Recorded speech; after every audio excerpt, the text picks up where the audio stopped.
কুড়িগ্রামের ফুলবাড়ীতে এনটিআরসিএ কর্তৃক নিয়োগপ্রাপ্ত শিক্ষকদের সংবর্ধনা ও শিক্ষক সমাবেশ অনুষ্ঠিত হয়েছে।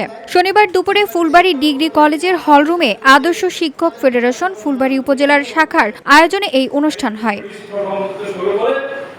উপজেলা আদর্শ শিক্ষক ফেডারেশনের সভাপতি হাসান মাহমুদ মহাসিনের সভাপতিত্বে সমাবেশে প্রধান অতিথি হিসেবে বক্তব্য রাখেন বাংলাদেশ জামায়াতে ইসলামী কুড়িগ্রাম জেলা শাখার আমির ও আদর্শ শিক্ষক ফেডারেশনের প্রধান উপদেষ্টা অধ্যাপক মাওলানা আব্দুল মতিন ফারুকী, আদর্শ শিক্ষক ফেডারেশনের সিনিয়র সহসভাপতি রুহুল আমিন, বাংলাদেশ জামায়াতে ইসলামী কুড়িগ্রাম জেলা শাখার সরকারি সেক্রেটারি মাওলানা আব্দুল হামিদ মিয়া, বাংলাদেশ জামায়াতে ইসলামী কুড়িগ্রাম উপজেলা শাখার আমির মাওলানা আব্দুল মালিক, সেক্রেটারি মাওলানা আব্দুর রহমান সহ আরো অনেকে।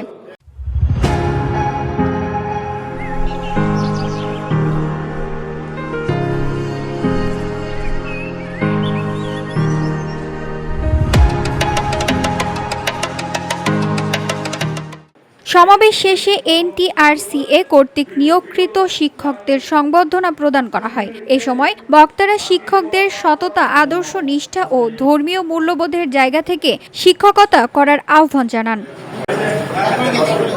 VOD Bangla news desk.